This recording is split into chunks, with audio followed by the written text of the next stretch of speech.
Bonsoir. Alors, ce soir, mes chers élèves, je vais vous proposer dans cette capsule une série d'exercices traitant la propagation des ondes mécaniques progressives périodiques sinusoïdales, dans le but, bien évidemment, de s'entraîner, de se préparer et, bien évidemment, d'améliorer vos compétences. Avant de commencer, je vous invite à se joindre à la communauté, bien évidemment, de la chaîne Fardari Channel, votre partenaire pour cette année, qui va vous accompagner tout le long de vos préparatifs. Dans la chaîne, vous trouverez bien évidemment des capsules, des vidéos, des lives en mathématiques, en physique-chimie et en SVT. Vos commentaires, bien évidemment, sont toujours les bienvenus. Vos commentaires vont me permettre, bien évidemment, de vous proposer les capsules, les vidéos, les lives dont vous aurez certainement besoin de plus.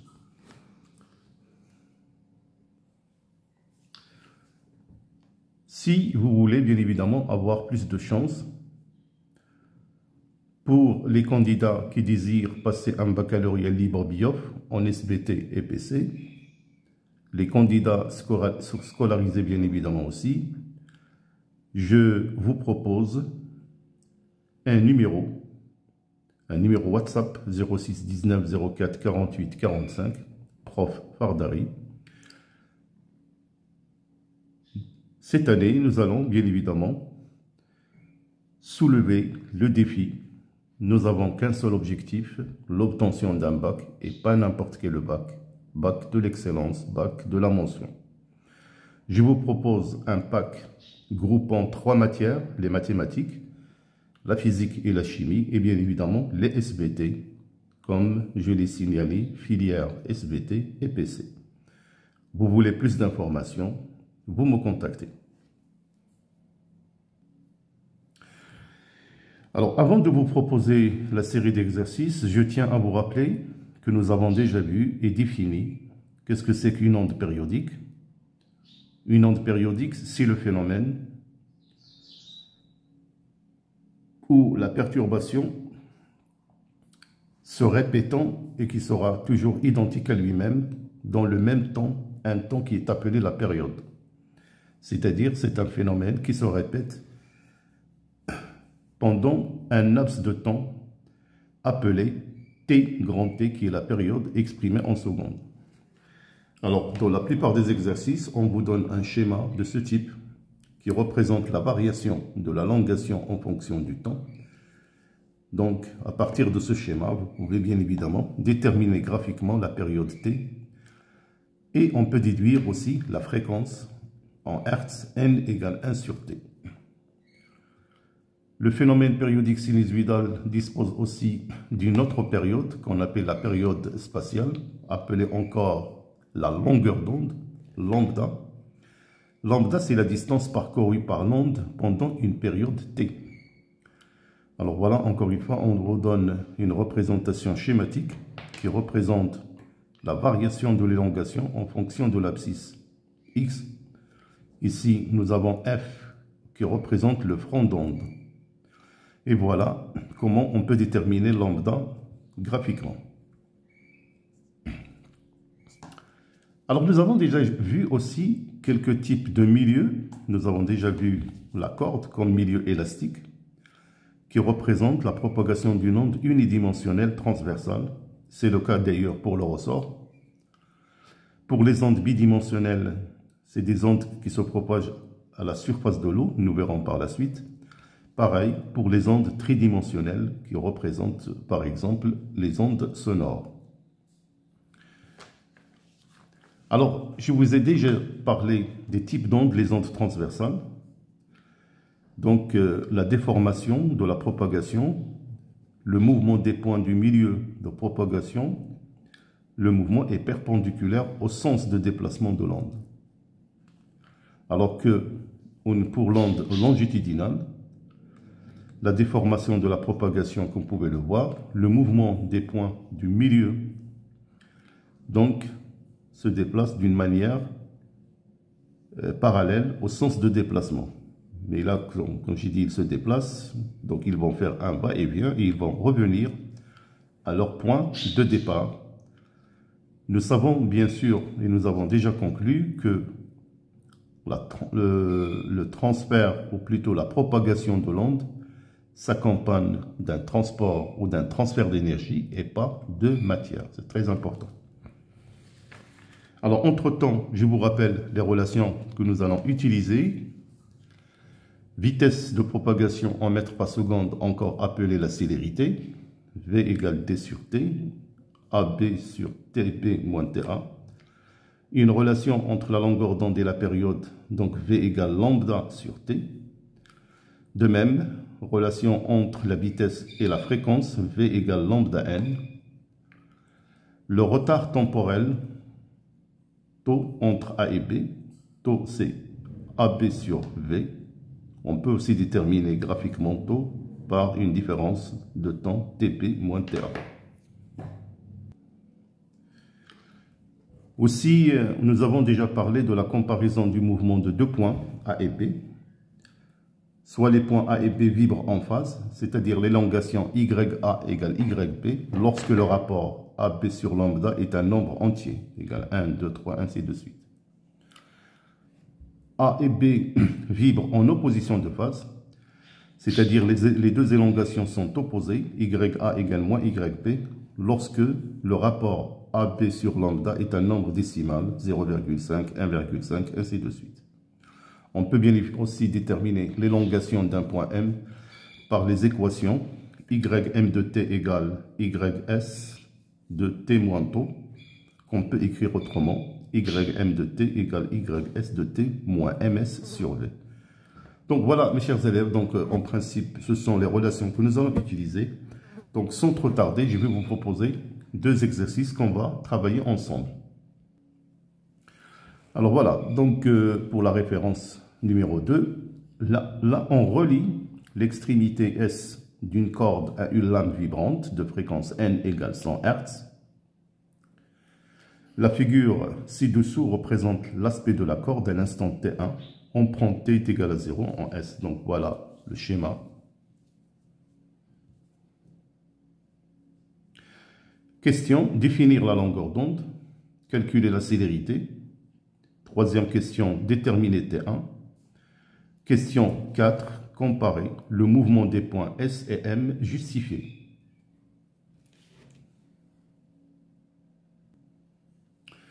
Alors, deuxième exercice, on relie aussi l'extrémité A d'une corde à une lame vibrante qui émet une onde progressive sinusoïdale de fréquence N. La figure ci-dessous représente l'aspect de la corde à l'instant T égale 0,02 secondes. On prend l'instant T est égal à 0 en A. Donc voilà la figure.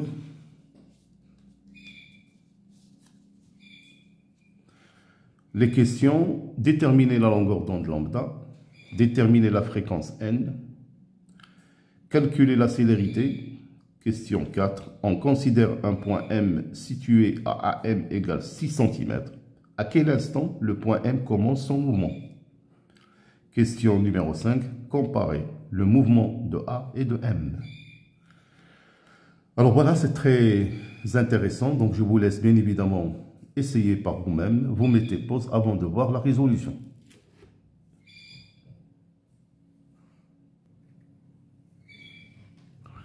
Alors voilà, encore une fois, je vous propose l'exercice.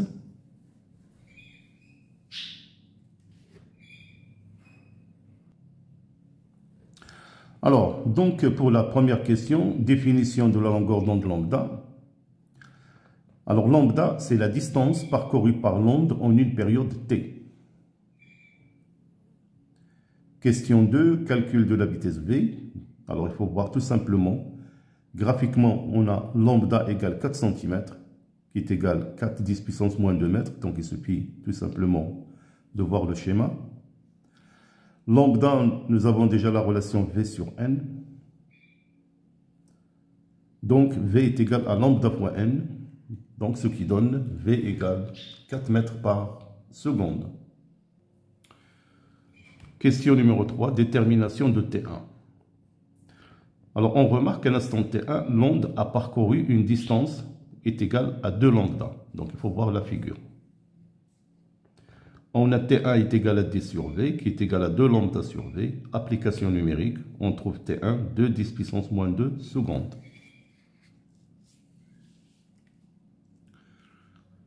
Pour la dernière question, 4, comparaison des mouvements de S et de M.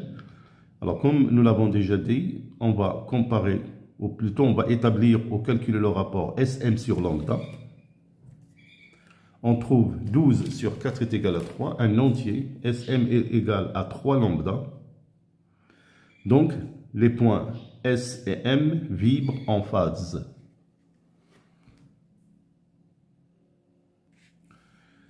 Alors, pour le troisième exercice, référence 3, donc voilà l'énoncé de l'exercice.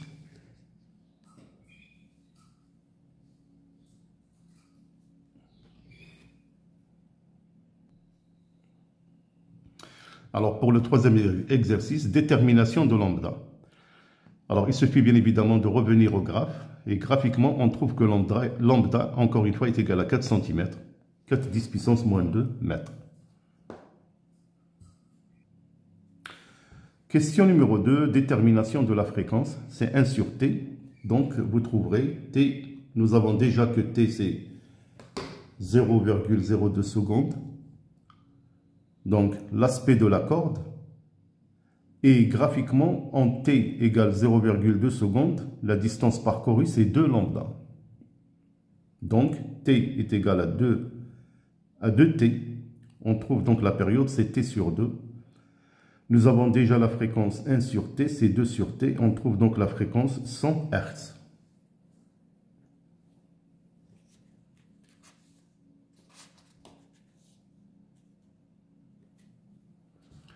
Question numéro 3, calcul de la vitesse. Lambda, c'est V sur N. Donc, V est égal à lambda N. Application numérique. La vitesse, c'est 4 mètres par seconde. Question numéro 4, l'instant où M commence son mouvement, θm, ou bien tau M, qui est le retard temporel. Donc, tau M, c'est la distance à M sur V. Donc, tau M, application numérique, c'est 1,5, 10 puissance moins 2 secondes. Dernière question, comparaison du mouvement des points A et M, on calcule le rapport AM sur lambda. Application numérique, on trouve 3 demi, donc AM égale à 3 demi lambda, qui correspond à l'expression 2K plus 1 lambda sur 2, là pour K égale à 1. Donc on conclut que les points A et M vibrent en opposition de phase.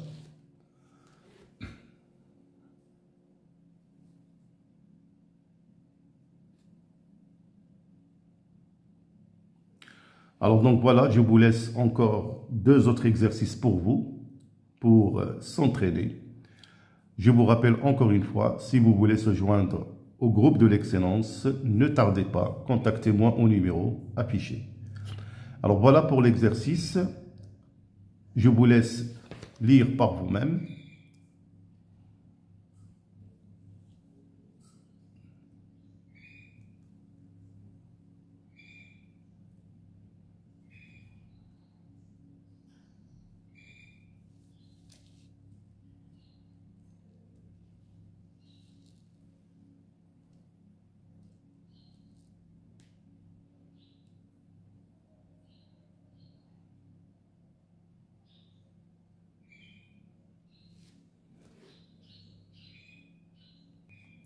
Voilà un autre exercice.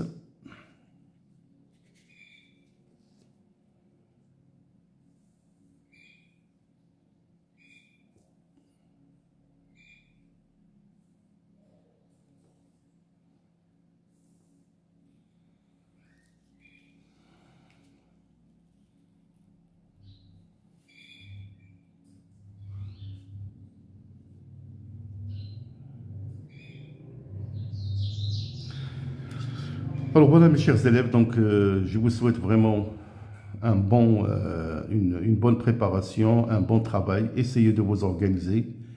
Si vous voulez la résolution de ces 2 exercices, vous m'envoyez vraiment un, comment dirais-je, un commentaire. Et surtout, n'oubliez pas de ne pas se joindre au groupe de l'excellence. Les places sont très limitées. Je vous remercie pour votre aimable attention. D'ici là, portez-vous bien et à bientôt.